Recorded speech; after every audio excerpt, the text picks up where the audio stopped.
episodio más del podcast de Entre Libros. El día de hoy estamos en la biblioteca Víctor Raúl Saca, ubicada obviamente en la Biblioteca Regional María Vargas Llosa, Sugerencia de Cultura. El día de hoy estamos con invitados especiales, estudiantes también de la Escuela de Literatura Lingüística, Luis Urbano, Juan Manuel Coa, Ernie Mamani, César Zulca y la presentadora Mara Díaz.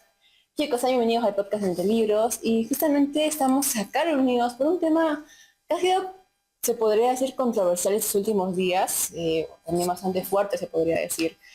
El feminicidio de una chica allá en Lima, ¿no? Cuyas condiciones han sido bastante cuestionables, la forma como ha sucedido todo. El Perú ha tenido una fuerte noticia sobre esto, ¿no?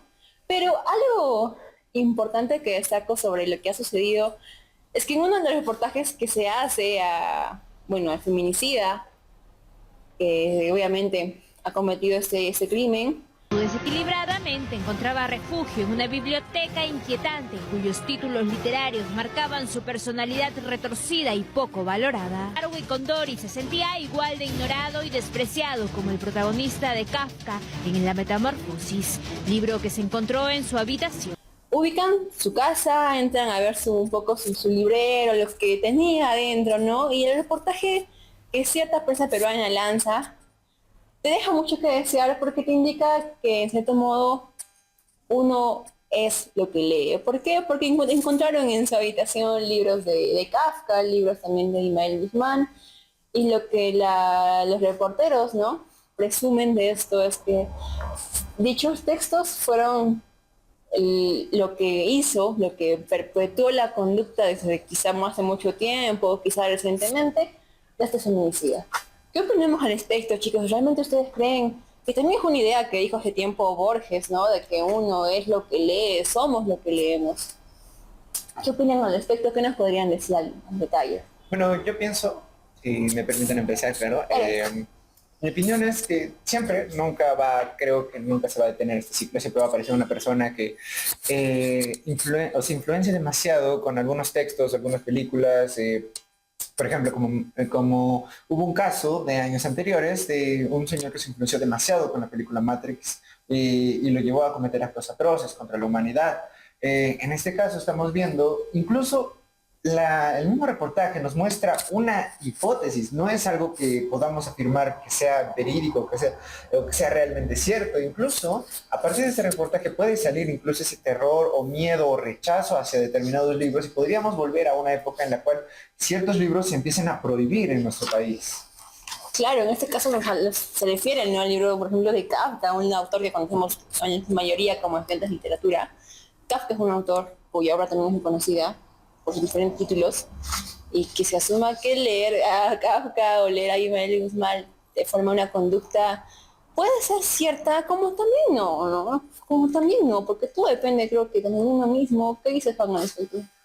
Bueno, la primera impresión del reportaje, ¿no?, es que menciona que estos libros, ¿no?, han influenciado bastante a cometer estos crímenes, ¿no? Y bueno, de cierta forma, como dice mi compañera Mara, Borges nos dice que nosotros nos influenciamos por lo que leemos, ¿no? Y básicamente sí. Sin embargo, me llama la atención cómo lo menciona la reportera, con qué intención, ¿no?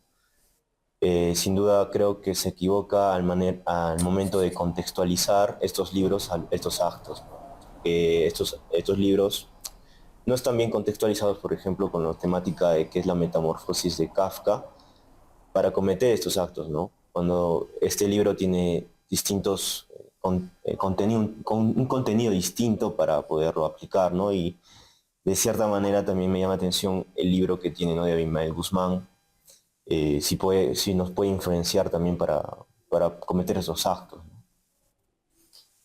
El libro como tal, o un libro, sea cual sea el título, puede incitar a que una persona actúe de cierta manera, cometa actos de violencia o no, como puede pasar. ¿Qué me dices, Sam? Tendríamos que abordar, por ejemplo, lo que propone Kafka, ¿no?, en el discurso que vende en su libro. Creo que se ha especificado la metamorfosis en esta noticia, que no tiene que ver, creo yo, y muchos dirán que sí también, de que no te impulsa a ser violento, ¿no? No necesariamente. Se cuestiona a la posición del ser, ¿no? Frente a la sociedad. Se habla un poco del absurdismo o se tocan temas de existencialismo, pero que este es un hecho de que más que todo tiene que ver con la subjetividad de cómo cada lector también lo asume, ¿no? Y cada lector como tal tiene también una posición que tiene que ver con la educación de cada uno. Entonces, no sé si por ahí tendría que influir mucho, aparte de que pongámoslo en el preámbulo de que ni siquiera lo leí de repente, porque como muchas personas, ¿no? Compran un libro y lo ponen en su stand. Entonces ahí se enmarca claramente el sensacionalismo de la prensa, ¿no? Porque nos quiere vender y por qué lo hacen. Claro, y es algo muy típico, comprar un libro y dejarlo en el instante o leerlo después. Y de todas maneras, toda literatura refleja un sentido, en cierto sentido, ¿no? La condición humana, la condición social, y sirve como un espacio también de reflexión como tal, ¿no? Que no requiere caer siempre en la imitación. ¿Cómo la ves tú, César? Sí, el tema, ¿no? De leer para reflexionar o para imitar, eso, ¿no? Yo creo que las lecturas son en primera instancia reflexivas, ¿no? O deberían serlo en todo caso. Pero un libro, como se dice, ¿no? En crítica literaria al menos, admite múltiples lecturas. Cada quien va a abordar el texto con su propia ideología, ¿no? Porque recordemos que todo texto también tiene ideología, ¿no? Pero ya irse en lo que asume la presentadora, o al menos lo que sugiere en su noticia, es que precisamente esos libros, el de Kafka, creo que es La Metamorfosis, ¿no? Al que Sí. hace referencia, y el libro de Abimael Guzmán, ella dice que marcaron la personalidad retorcida de un feminicida, ¿no? Que en este caso es el que cometió el crimen. Creo que es pecar o ser muy, muy ligero, tomarse las cosas muy a la ligera, ¿no? Sin darse el tiempo de reflexionar. Primero, como dijo Ernie, ¿no? La temática del libro de Kafka en La Metamorfosis, en este caso, yo creo que aborda un tema que no tiene mucho que ver con el hecho de cometer crímenes, ¿no?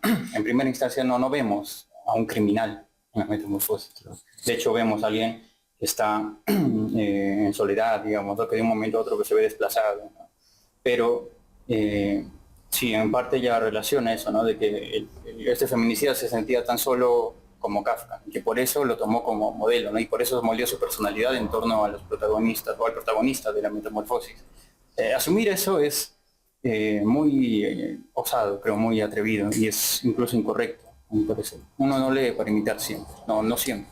Si me permite agregar, ese tipo de reportajes siento que deben ser más específicos, ¿no? Porque, por ejemplo, señalar que una persona puede influenciarse por este tipo de textos, ¿no? Sería llevar o reforzar lo que es la ignorancia, ¿no? Pero a un grado ya más negativo. Recordemos que no todas las personas en el Perú tenemos acceso a una educación o tenemos acceso a libros, quizás no tanto porque no tengamos los recursos económicos necesarios, sino que tal vez nosotros estamos más interesados en otros campos como el derecho o otros tipos de textos, y si empezamos a darle ese tipo de fama o reputación a un libro simplemente porque aborda unos temas que quizás pueden ser un poco delicados o pueden ser los detonantes para algún tipo de conducta, más no necesariamente tienen que ser esos mismos, podemos como esparcir algo, un rumor o que se llama, o generar problemas a la larga, ¿no? De decir, como un tiempo atrás, ¿no? De que satanizaban los dibujos animados, decían, no veas esto, que es del diablo. Entonces, si esto se ve de esta forma, si le generamos esta mala reputación, entonces podemos incluso prever o predecir un mal futuro para la literatura. Claro, como decía, por ejemplo, Ernie, también lo dijo César, ¿no? No tiene mucho que ver Kafka. Kafka nos muestra, y también para entrar en contexto, a Gregorio Samsa, que como dijeron, sufre un cambio radical, ya se ha transformado tanto físicamente como mentalmente en el momento de que su realidad queda totalmente alterada.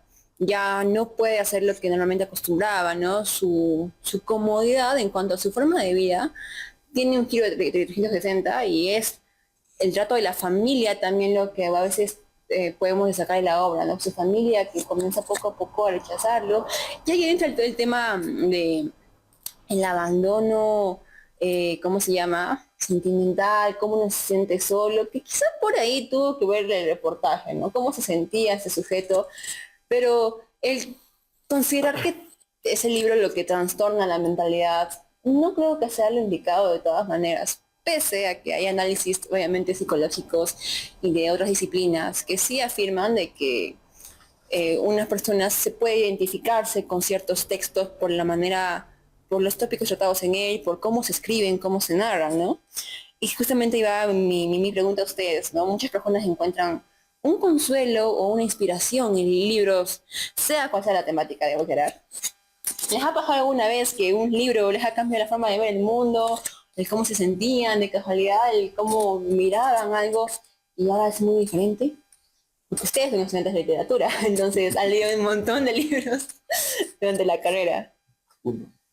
Bueno, en mi caso, bueno, primero mi postura, ¿no? Que los primeros libros que lee una persona son fundamentales para engancharse esto lo que es la literatura, ¿no? Entonces, en mi caso, el primer libro que me enganchó es el de Mi planta naranja lima, que es una lectura muy obligatoria en la escuela, ¿no? Y esa identificación, que es un término, ¿no? Del psicoanálisis, que nos habla Freud, ¿no? De que uno se ve reflejado en esa novela o en ese libro, ¿no? O sea, uno lee para poder encontrar sus experiencias en un libro, ¿no? Identificarse con los personajes o con la trama, ¿no? Entonces, incluso me acuerdo que leyendo ese libro, la pérdida que tiene Cece, si no me equivoco, es el protagonista con su Cece, ¿no? Con su protegido que era, o con su apoderado, con esa figura mayor que es Portuga, y cuando lo pierde, ¿no? Se siente ese dolor, ¿no? Como lo describe, ¿no? Entonces, por eso considero que las primeras lecturas que tiene una persona son fundamentales, ¿no? Y no solo ocurre, ¿no? ¿Por qué leemos un libro, ¿no? ¿Y por qué nos gusta ese libro? Porque de cierta manera nos identificamos con los personajes, sentimos que somos ese personaje, nos ha pasado tal vez algo interesante o algo similar a ese personaje, como el personaje de Samsa, que es como un canon, ¿no? La metamorfosis, ¿no? Todos alguna vez nos hemos sentido identificados con Gregorio porque es como Samsa se ve sucumbido ante esta rutina, ¿no? Entonces, este sistema nos tiene así como sucumbidos en este sistema. Entonces es una representación, una alegoría, ¿no? A eso. Un sistema, dijo usted también, que en el que si no produces, no sirves, ¿no? Claro. Claro, pero ahí yo diría que una persona a lo largo de su vida, y sobre todo para la edad que ya tenía el hombre, lee bastante, pues, ¿no? Así sea, lee todo. Entonces, claro, los primeros libros, cuando tienes también cierta etapa de vida, o sea, si tú vas leyendo de niño, de repente pueden marcar un tipo de personalidad, pero si tú ya tienes un cúmulo de libros leídos o ideologías y vas enfrentando la vida, te das cuenta de que vas moderando este tipo de pensamiento, ¿no? Vas formando una personalidad, pero a partir de múltiples perspectivas. En todo caso, no sería acá la presentación de Gregorio Samsa o de Kafka como tal, de que netamente haya marcado la personalidad de esa persona. No. Pero, como dice Lacan, muchas veces un sociópata o un psicópata, o la misma persona muestra, ¿no? En ciertas cosas están ahí lo inconsciente, ¿no? Y pues, puede ser también por ese lado, o sea, es ambiguo, ¿no? Para ello tendríamos que profundizar también en la persona en cómo pensaba, qué es lo que decía, cómo se desenvolvía en su sociedad, en su vida cotidiana, ¿no? Y un libro que hayas leído y que te haya marcado así bastante fuerte la visión del mundo que tenías. No digas cuando lo Por eso, no. Por eso mismo les decía de que cuando vas leyendo, te vas dando cuenta que no te puede marcar un libro, pues, ¿no? Porque es como tú te aferras a una persona, pero tienes otros amigos y cada quien tiene su opinión y vas formando un criterio a partir de eso. Y no necesariamente un libro te va a formar, pues, ¿no? Claro. Agregando algo a la idea de mi compañero, ¿no? Es que cómo se forma nuestra personalidad depende también de nuestro entorno, no Claro. solo de un libro. Claro, en ese caso, discúlpame, vamos a ver en dónde estaba situado también él. Gregorio Samsa te vende la idea de la soledad, de un hombre que está harto de un sistema. Sin embargo, esta persona se presume de que pertenece a una mafia, ¿no? Y está trabajando en conjunto. O sea, Hablamos de la persona, el feminicida. claro, del feminicida. Él pertenece a una mafia como tal, supuestamente. Hay presunciones y hay investigaciones que hablan de eso. Y que hay también otras fuerzas, ¿no?, que influyen en él a tomar este tipo de decisiones. O sea, no necesariamente el libro como tal, que escapan más allá de la literatura, ¿no? ¿Qué piensan al respecto? Como decías, también me acuerdo de que recordemos que esta persona es un policía, ¿no? Claro. Entonces cada quien se dedica siempre un poco a su rama, ¿no? Si uno estudia medicina, lee medicina. En el caso de literatura hemos leído un montón de libros que, si no son literatura también, pero también hemos llegado a leer antropología, sociología, todo tipo de libros, ¿no? En este caso un policía, el libro de, por ejemplo, Abimael Guzmán, ¿no? ¿Por qué es que quizás uno tiene esa preferencia quizá por ese libro? Primero le gustó, le compró, como dicen, quizá porque lo compró, y también porque quizá uno tiene que entender su rubro como es la policía, ¿no? Y entender lo bueno y lo malo también, ¿no? Porque también son libros históricos, ¿no? Claro, me imagino que un policía promedio tiene que leer a Abimael Guzmán, ¿no? Para entender también el sentido de su institución. O sea, en parte, ¿no? Para entender cómo funciona la otra ideología, ¿no? Lo contrapuesto.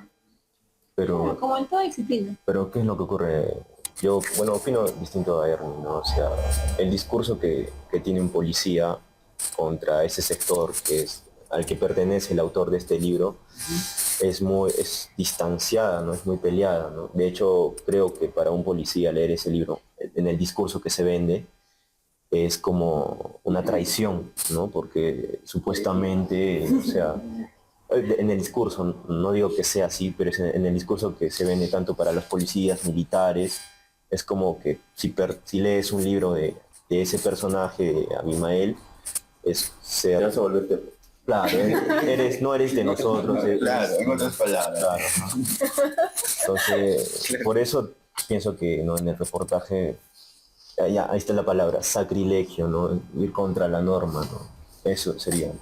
Que un policía lee ese libro, es un sacrilegio para su sector, ¿no? Claro, la institución. Y lo que representa. Por eso el discurso que se ha vendido desde la década oscura, ¿no?, de los 90, distanciando a los policías, al Estado, ese sector, el produjo, Claro. eso. Sí, es que es curioso cómo uno va desarrollando cierta percepción del mundo en cuanto empieza la lectura, ¿no? Porque leer un libro es aproximarte al entendimiento que tiene del mundo otra persona, ¿no? Que en este caso son los autores. Yo recuerdo mucho Tom Sawyer de Mark Twain, ¿no? Es un libro que lo leí en primaria. Y ya pues la historia te atrapa, ¿no? Como Tom, que se enamora de Becky Thatcher y va con sus amigos y pasa una serie de aventuras. Tom en una posición totalmente subalternizada respecto al entorno en que vive, ¿no? Pero después me acuerdo que leí otros, o sea, él se enfrenta a esa sociedad, ¿no? Desde una posición subalterna. Pero hay otros libros, ¿no? Del autor que mencionaste, José Mauro de Vasconcelos, ¿no? Escribió Mi Canto de Naranja Lima, pero yo leí El velero de cristal, también me acuerdo. Y sin mentirles, es el primer libro que incluso a mí me hizo llorar, ¿no? Al final. Leí y cuando me di cuenta, sí, pues estaba llorando un poco. Es porque, claro, ahí trata otro tipo de afrontamiento de la realidad, ¿no? Es un niño discapacitado que va en un viaje, ¿no?, de vacaciones. Y bueno, ahí los hechos se desarrollan de una forma que al final tú te cuestionas también, ¿no? Reflexionas sobre la posición de una persona que, si bien es cierto, goza de una buena posición económica, sin embargo tiene una discapacidad, ¿no? Y así vas entendiendo las formas en que se plantea el mundo desde la subjetividad de los personajes, ¿no? Que son personajes situados en distintos contextos. Ya después descubrí a Dostoyevsky, ¿no?, con Crimen y Castigo, como Raskolnikov, con esos monólogos que se mandan, ¿no?, donde reflexiona sobre si sería bueno matar quizá a aquellos usureros, aquellos que humillan o que transgreden las normas en aras de bienes individuales y perjudican al mismo tiempo a aquellos que están subalternizados a ellos, ¿no? Ahí ya te das una idea de más o menos cómo funciona la mentalidad de algunos neuróticos. Freud los diría neuróticos, ¿no?, en ese caso. Aquellos que no llegan a controlar o no pasan del inconsciente a lo consciente de forma, no gestionan bien ese paso, ¿no? Pero en teoría, y la teoría a mí me ha parecido un descubrimiento, o las lecturas teóricas, un gran descubrimiento también. Y cuando lees, por ejemplo, Vigilar y Castigar de Foucault, y descubres, ¿no?, cómo se dan esas dinámicas de poder, y cómo cada discurso, de todas las obras que tú lees, que cada obra tiene un discurso, ¿no? También está provista de cierto poder. Y el poder no lo debemos entender, dice Foucault, como algo que se posea, ¿no? Es simplemente algo que circula, es como una moneda que nos la pasamos por todo el lugar, es algo que fluye, ¿no? No es algo que, una pirámide, ¿no? Claro, También va de arriba abajo. Ajá, y esto yo quería trasladarlo, esta ideología, este discurso, también no es ajeno a la prensa, ¿no?, sea escrita o en este caso la prensa televisada, porque recordemos que la televisión nacional está al alcance de cualquiera, no hay que pagar para ver canales, ¿no? Claro, la difusión llega a todos los lugares. Claro. Y aquí, ¿no? La pregunta, claro, yo he tenido que pasar por varias lecturas para encontrar algo que de un momento a otro, digamos, como que me abre la mente a más cosas y digo, qué chévere, ¿no? Que he caído en cuenta de que, claro, hay discurso en cada obra y el poder sigue estas dinámicas en la sociedad y está presente en todo, ¿no? Pero, no sé, a partir de 2 lecturas, sacar una conclusión, o de 2 libros en todo caso, que ni siquiera se presume que los ha leído, ¿no? Y tomar esos 2 libros y decir, no, estos libros han marcado la personalidad de este feminicida. Es, como decía al inicio, ¿no?, es pecar. También tenemos que ver, ¿no?, los libros con poder. Ahí tenemos libros canónicos, la Biblia para empezar, ¿no? Es como también puede generar fanatismo. O sea, el fanatismo también es a veces es un sesgo cultural que puede llevar a múltiples decisiones, ¿no? A decisiones inciertas o inesperadas, por así decirlo. Descartamos también el hecho, o sea, dejando de lado también de que es una figura de autoridad, porque si hubiera sido, digamos, un barrendero el que hubiera hecho eso, no hubieran sacado tantas cosas, ¿no? Pero algo que ya me llama mucho la atención es que, por ejemplo, tú hablas desde tu experiencia, ¿no es cierto? ¿Cómo interpretas la vida? ¿Cómo has generado tu propia opinión de la misma realidad a partir de las lecturas que tú has tenido? Y eso es algo que no se menciona en el reportaje, como dijiste, ¿no? O sea, a partir de 2 lecturas no me están sacando una conclusión. Nadie ha mencionado qué temas tal vez estaban incluidos en su propia biblioteca, o incluso han llegado a considerar si realmente, como hemos mencionado al inicio, ha llegado a leer esos libros, ¿no? Sí. Abarcar ese tipo de cosas y entender cómo funciona la mente humana es, digamos, algo que se debe hacer de cierta forma un poco más particular en cada persona. Porque qué tal vez que esta persona interpreta algunas cosas de una manera diferente. Nosotros lo interpretamos de otra manera porque, digamos, estamos en contacto con diferentes temáticas. Pero este personaje feminicida no sabemos exactamente a qué estuvo expuesto como para que lo llevara a tomar esas decisiones o qué tipo de funciones, ¿no? O cómo está funcionando su cabeza para que pueda actuar de esa manera. Claro, y recurrimos a este hecho porque de lo que vende la prensa se infiere esto, ¿no? Es lo que están sugiriendo, porque textualmente dice, ayudó a marcar su personalidad de estos libros, o sea, está diciendo directamente que prácticamente él ha estado leyendo y a partir de eso ha tomado la decisión de hacer lo que hace.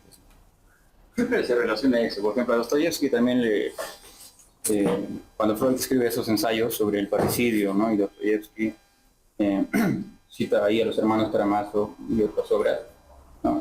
También habla, ¿no?, de que, claro, Dostoyevsky como autor, ¿no?, sublima sus deseos reprimidos y los convierte en arte, ¿no? Es el proceso que sigue.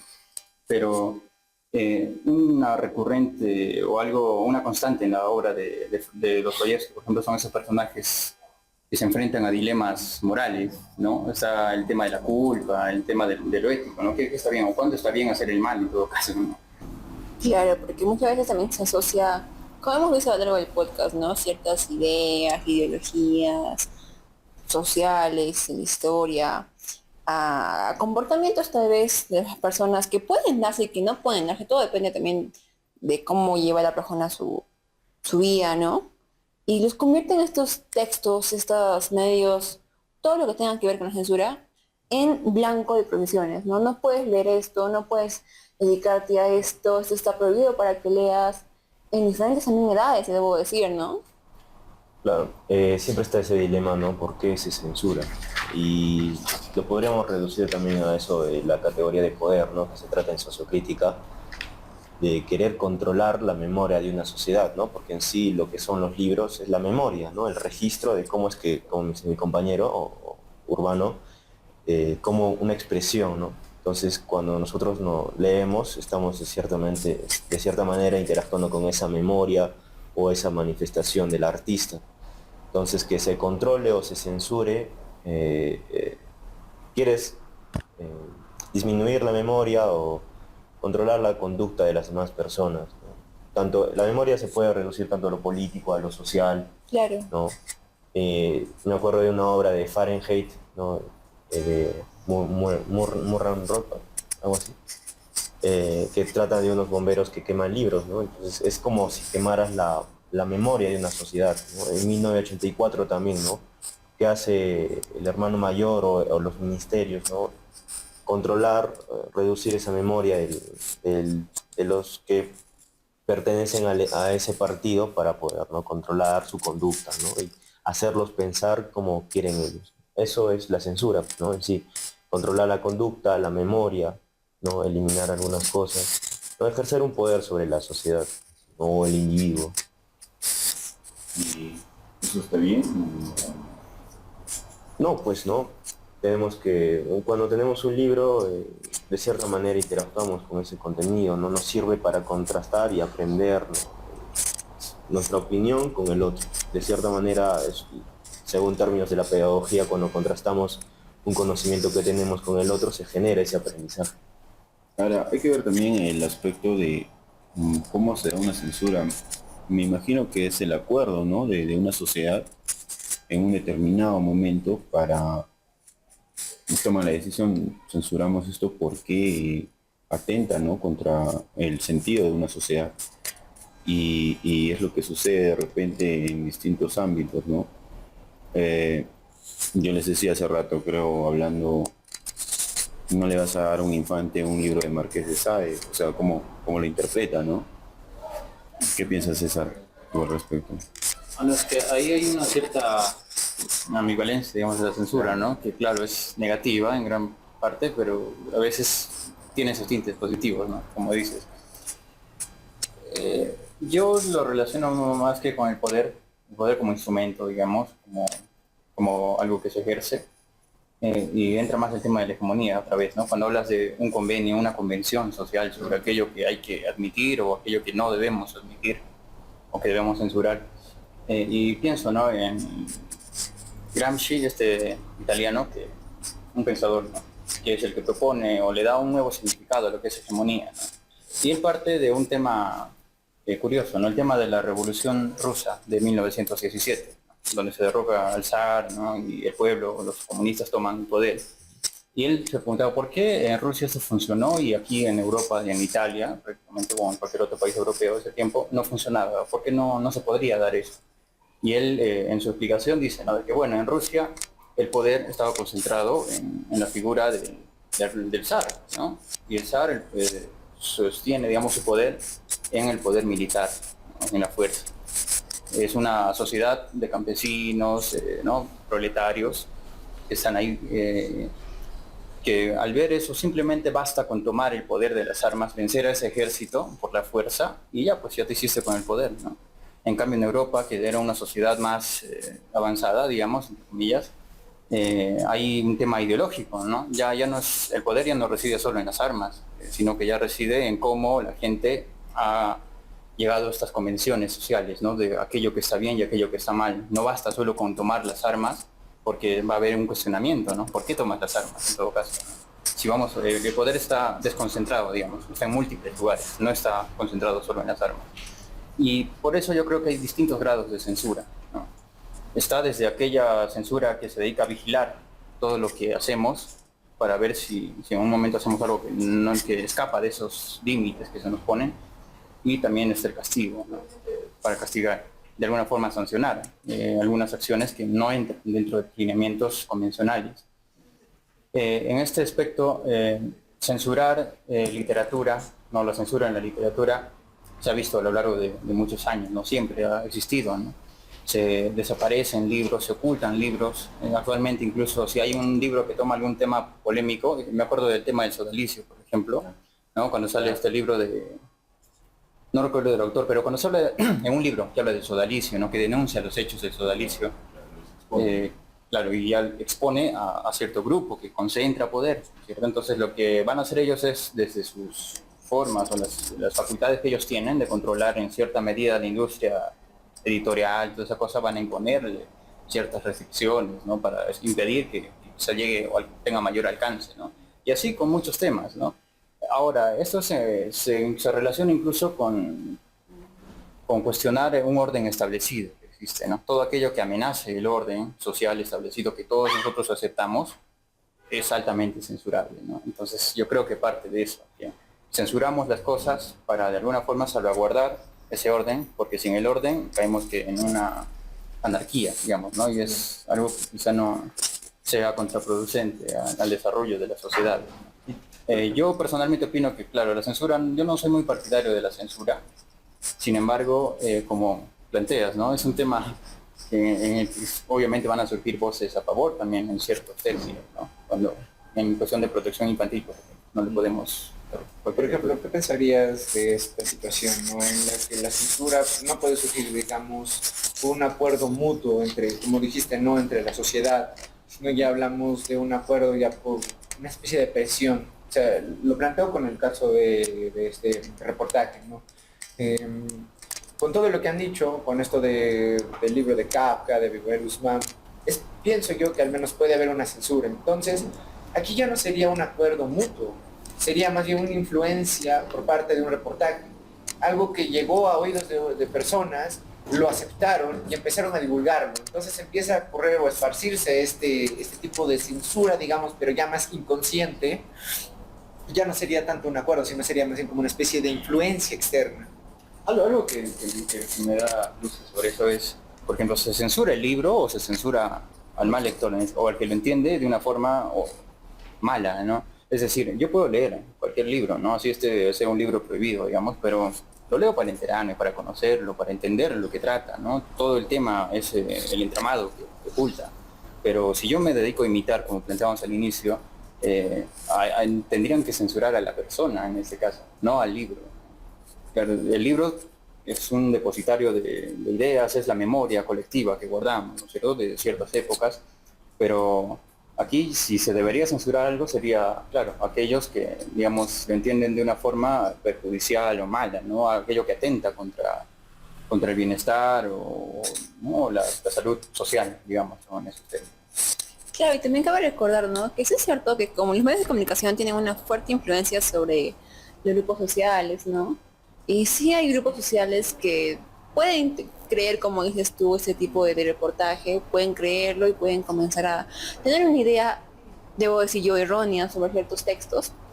Y creo que también yo creo que todo depende de qué tanto nivel de cultura tienen ¿no? cada persona. Porque como estudiantes de literatura hemos descubierto que un texto puede variar de significado dependiendo de la teoría a la que se le aplica. Entonces, Y el lector también. y al lector cómo interpreta, ¿no? En crítica literaria y demás, todo surge también del contexto y el conocimiento cultural, conocimiento teórico que uno tenga de por sí. Puede haber una censura, como digo, estoy inconsciente, pero creo yo que no llegaría a afectar tanto porque el mundo de educación de actualidad, ¿no? Los textos que se parten en la escuela secundaria y demás, ya tocan a Kafka, inclusive, tocan autores que están en el canon como tal, ¿no? Están en el canon y eso creo que todavía va a continuar a futuro. Y eso habla también mucho de la persona, cómo lo vende, ¿no? O sea, como bien dice César, ¿a quién se debe censurar? ¿Al sujeto Claro. lector o al libro como tal? El sujeto ya está muerto, ¿no? Pero el libro como tal... Creo que no había mal creo que no era mal de acotar, pero... Perdón. Sigamos.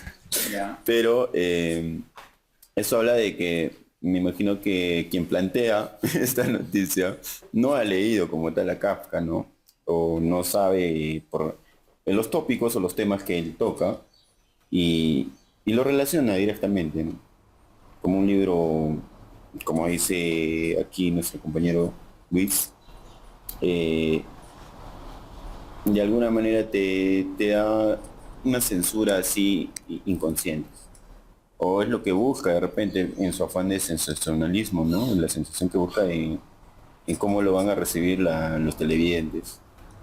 Y ahora ponte también de que hay una parte del vulgo que no lee, hay gente que no lee, o sea, o lee muy poco, o lee lo que se les dice, ¿no? Y esta gente que no lee pueden tomar represalias y decir, no, no voy a leer este pata porque simplemente se expresa de esta manera, o me voy a convertir en asesino. Hay casos... Por lo general, disculpa que te interrumpa, por lo general son la mayoría de personas las que emiten esa opinión, las que no saben ni siquiera de qué se trata, a veces son las que más hablan. ¿No? Y no por algo Perú también está último casi en el plan lector, ¿no? Eso habla mucho. Nos reímos de que, no que, bueno, sí es cierto, pero de todas maneras creo que es algo que a futuro quizá podría cambiar, ¿no? Como agentes de literatura somos conscientes de esta realidad. Y sí, se ha planteado estrategias para que el Perú deje de estos últimos lugares. Todo depende también de cómo trabajemos, ¿no? ¿Cuál es el mensaje que queremos llevar sobre los libros, como la literatura como tal? Porque sirve como herramienta de reflexión, sirve como herramienta de poder, es conocido a través también de la historia. Sirve como herramienta de reflexión, de poder, también una postura también ideológica, ¿no? Pero tanto como tema de imitación y como tal, no siempre se va a dar, no siempre, son pocos los casos. Como último aspecto, creo que siento, al menos que es importante mencionarlo, hablamos actualmente mucho de lo que es la inclusión, y no creen que esto también de la inclusión promueve mucho la censura. O sea, es a veces, digamos, grupos que buscan defender algunas cosas, terminan perjudicando o censurando más cosas y generando más problemas de los que realmente había. Hay un tema, ¿no? De que, claro, la inclusión y la censura es como que están en las antípodas, ¿no? En teoría, pero a nivel pragmático, cuando lo vemos así en la vida cotidiana, ¿no? Y yo creo que para esto es importante respetar la visión de la cultura, cómo entendemos la cultura, ¿no? Y ya desde los planteamientos de Hogarth, Williams, los padres de los estudios culturales, plantean, y debemos, yo creo, entender también así la cultura como un campo de lucha, ¿no? Donde constantemente hay luchas por el poder, ¿cierto? Estas dinámicas se dan ahí y se destaca la figura de la resistencia. ¿Cómo resistimos a esta censura, a estas dinámicas de poder que no siempre, decimos, claro, puede haber una convención general, pero siempre va a haber también intereses particulares, ¿no? Que asumen la convención, pero van a ser como voces disidentes, siempre, ¿no? Y yo creo que en este caso, la cultura de masas, yendo específicamente a los medios de comunicación como estos noticieros de televisión nacional, representan eso, ¿no? A veces son, en vez de convertirse en un medio de difusión de la cultura, representan más bien una amenaza, ¿no? Entonces hay que tener en cuenta el tema de la resistencia. ¿Cómo resistimos? Pues profundizando, leyendo sobre los temas por nuestra propia cuenta, ¿no? Investigar y así emitir juicios que digamos no sean tan ligeros, ¿no? Como lo que hemos visto en la presentación de esta noticia, ¿no? Es casi como hablar de la ilustración, lo que propone Kant, o sea, es generar hipótesis y al mismo tiempo construir tu propio conocimiento. Claro, pero sustentar también la opinión siempre en algo, no algo en evidencia. En evidencia. Claro, tiene que haber evidencias, o sea, el periodista como tal ha debido indagar más a profundidad en cómo era el perfil, ¿no? de este feminicida para emitir este tipo de juicio. Eso habla también y habla mucho de la empresa como tal que emite esta noticia, porque se supone que para la emisión de este programa se pasan filtros, ¿no? Dentro de ahí hay encargados, un jefe de prensa, editores, no sé, y la empresa como tal está avalando también esa opinión, que es bien controversial, es muy controversial. Pero porque los medios de comunicación tienen y van a seguir teniendo una fuerte influencia en la sociedad peruana y sociedad en general como tal, ¿no? Y creo que todo lo que se emite en la prensa tiene que tener siempre un tipo de cuidado, ¿no? Primera vez no es que pase algo así, que ha pasado desde hace mucho, pero esta vez lo quisimos sacar porque era importante saberlo, también como estudiantes de literatura, ¿no? Conocemos, como dije, al autor que era Kafka, conocemos los libros de muchos más autores, y no era motivo para, tal vez, también desprestigiar o suponer una ideología errónea como tal. El peligro de esto está en que es controversial, pero digamos para nosotros ahora, porque nos interesamos por eso, ¿no? Claro. Pero hay mucha gente pero que como dice Luis es la mayoría, lo toma como algo, como un hecho, ¿no? Ah, no, Kafka, no, mejor que mi hijo no lea Kafka, ¿no? Ahí entra el tema de que el lector siempre busca relacionar la ficción, que es en sí la metamorfosis, con la realidad, ¿no? Entonces, para el lector en sí, no está leyendo ficción, a pesar que lo sabe, pero él quiere encontrar una realidad, ¿no? Por eso al inicio tocábamos lo de la identificación. Él quiere verse, el lector quiere encontrar a alguien que ha vivido algo parecido a él, ¿no? Pues una identificación. Entonces un lector no un experto, por así decirlo, un lector crítico, lo toma, tal como dice Juan Manuel, la ficción como realidad. La verdad. Y puede pasar eso, ¿no? En el aspecto de que, como en el caso de La Rosa de Guadalupe, los miles de casos que se presentan en el extremismo. No, no leas porque te vas a volver un asesino, no sé. Y puede llegar, puede ser, ¿no? Puede ser. Es algo lejano de repente. Es que eso es, caemos en eso, ¿no? De que juzgamos, Claro. no se puede juzgar, como la excepción no puede juzgar a la regla, ¿no? O sea, no por la excepción vamos a un caso particular, hay que asumir que eso es general, ¿no? O sea, como dije, igual que como cuando hablamos de las convenciones sociales, ¿no? Siempre va a haber voces disidentes, pero la convención es una, ¿no? Es lo que asumimos en general, y más si estamos en un país democrático, digamos. Y ya como punto ya final del podcast, en breves palabras, en dos simples frases, denles ustedes, chicos, a nuestro público oyente Lean acá. un mensaje, ¿no? Acerca de la libertad en la literatura y en la forma de leer, ¿no? ¿Qué podrían decir de esto? Unas palabras sencillas y cortas, ¿no? En cuanto a la libertad en la literatura, libertad en las cosas que leemos, como también experiencia propia, que como recomendación también, porque ustedes han leído, como dije, un montón, hemos leído un montón de textos a lo largo de la carrera, como tal. Yo siento que...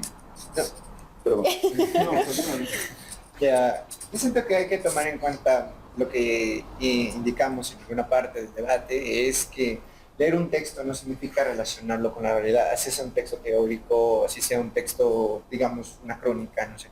Hay muchos aspectos que debemos tomar en cuenta al momento de leer un texto, que no necesariamente tenemos que aplicarlos todos a la realidad, simplemente tenemos que tomar en cuenta y analizarlos. Es importante, primero que nada, para leer y entender un texto. Y ya yéndonos al caso de las novelas, pues tomarlas como eso es lo primero que tenemos que entender, que es un aspecto de ficción, que sí plasma algunos rasgos que están presentes en nuestra realidad, pero no hablamos netamente de la realidad cuando nos referimos a una novela. yo creo que tenemos que, se le recomienda al lector de que a partir de lo que lee no se lo tome a pecho todo, ¿no? En pocas palabras, sí, coloquialmente hablando, no llegar a ese grado de fanatismo, ¿no? Todo autor tiene también, como dice Batkin, todo texto tiene una ideología de por medio y a partir de eso es como hablar con nuestros amigos y cada quien tiene su versión de la historia, su versión de un hecho en específico y a partir de eso tenemos que escuchar a todos para nosotros también llegar a un criterio, es lo que pienso. Bueno, ya finalmente como recomendación respecto a libertad y la lectura, yo creo que tenemos la suerte de vivir en un país donde no podemos conseguir libros, importarlos, que no están aquí, Y si no pueden conseguirlos, vengan acá a la Biblioteca Regional María Vargas Llosa. que es una buena fuente de libros, claro, sí. Pero sí, miren, yéndonos al tema de la libertad, no tenemos esa libertad de lectura, pero esa libertad debemos ejercerla responsablemente también, ¿no? Como lectores, y más si queremos, no sé, recomendar un libro a alguien, no vamos a hacerlo desde nuestra ideología, o decir, no, sabes que no leas este libro porque es así, ¿no? Bueno, para ti pudo ser negativa la experiencia de leer un libro, pero déjalo, ¿no? Es que siempre que cada uno experimente y lea el libro desde su forma propia de entender el mundo, ¿no? Un libro admite múltiples lecturas, dijimos, y es precisamente esas lecturas las que nos han dado el canon literario, por ejemplo, ¿no? Porque, claro, al final se trata de leer y reflexionar, hacer buenas lecturas antes de, o sea, lecturas reflexivas, digamos, transversales de los textos, para después poder emitir nuestro juicio de valor, ya con conocimiento de causa, ¿no? No lanzar como sucede y sigue y va a seguir sucediendo seguramente en muchos casos, en la televisión sobre todo. Más que todo en estos programas de televisión que buscan eso, generar más audiencia, ¿no? Atraer más personas que vean. Y en aras de eso cometen estos errores, que para mí es un error, ¿no? Y creo que hemos coincidido en eso. Pero sí, antes de emitir un juicio de valor tenemos que tener ese conocimiento de causa, empaparnos, comprender y ya después emitir nuestra opinión. Más que un juicio de valor, una opinión personal, ¿no? Que después va a quedar abierta para contrastarse con la de otros lectores que hayan abordado la misma lectura. Sí, bueno, para mí la conclusión que podríamos sacar de esto es que es evidente, hablando de los medios de masa. Gracias por esto. Es para más placer. Pero bueno, tenemos que entender que con este reportaje que salió, es que los medios educan también, ¿no? El discurso que pueden dar estos medios puede ser muy peligroso también, pero como nosotros debemos entender eso, debemos ser reflexivos y buscar la verdad, ¿no? Estas obras que tenemos o estos libros que salen, estas ficciones, contienen alguna verdad. Entonces, como nosotros como lectores o como alguien que quiere saber la verdad, tiene que buscar contrastar sus conocimientos también y también con otros autores, ¿no? Cada uno conduce su verdad, cuando la contrasta llega a una conclusión, ¿no? Eso se le llama la dialéctica, ¿no? De cierta manera, con la censura que hemos hablado, para mí no existe, ¿no? Porque de cierta manera cuando se censura algo, se produce lo que es el mercado negro, ¿no? O una manera de obtener eso, ¿no? No existe la censura total. Pero sin embargo tenemos que tener cuidado, ¿no? Por ejemplo, los padres, con qué leen sus hijos, ¿no? Porque son tutores de cierta manera, guían a sus hijos a un punto, ¿no? Y ya cuando somos de nuestra edad, ¿no? Más adolescentes, tal vez soltarlos un poco, ¿no? Que ellos descubran con distintas ficciones, ¿no? O libros, ¿no? Incluso el autor que hemos tocado, Kafka, ¿no? Que toca lo absurdo de la vida. No es el único autor que toca eso, ¿no? Puede ser Albert Camus, o otros filósofos como Friedrich Nietzsche, ¿no? O bueno, hay otros autores, ¿no? Que también tienen otras posturas. Podemos hacer un capítulo de libros prohibidos de la Biblioteca Regional Mario Vargas. O libros Si tienen otro tema, malinterpretados también, ¿no? si tienen otro tema que lo propongan. Ya saben, quieren conocimiento, vean a la Biblioteca Regional Mario Vargas Llosa. ¿Quieren leer a Kafka? Vean a la Biblioteca Regional Mario Vargas Llosa. Quieren ordenar en aquel. ¿Quieren desaparecer del país? Hagan un podcast de planta. Oh, creo que eso tú ya no. Pues ya lo saben, están invitados Lean a la Biblioteca Regional Mario Vargas Llosa para que puedan leer y tengan conocimiento de la cantidad de libros que tenemos acá, para que también te conozcas tu realidad y tu entorno. Chicos, hemos llegado al final de este capítulo del podcast de Entre Libros. Hemos hablado un poco de cómo la literatura puede influir, puede dar una perspectiva, una ideología, una postura, para bien o para mal término, y como siempre nos gustaría siempre indicar que, bueno, todo esto a fin de que nuestro público también entienda, ¿no? Que no hablamos mucho en son de una crítica constructiva, ¿no?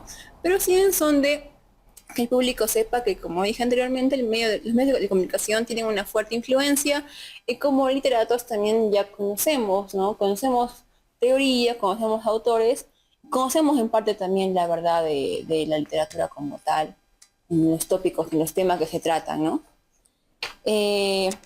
Sin más que decir, agradecimiento a cada uno de ustedes por estar acá en el podcast de Entre Libros, y ya saben, esto es gracias a la Biblioteca Regional Mario Vargas Llosa, Sugerencia de Cultura de Arequipa. Sería todo. No olviden suscribirse en la parte de acá abajito.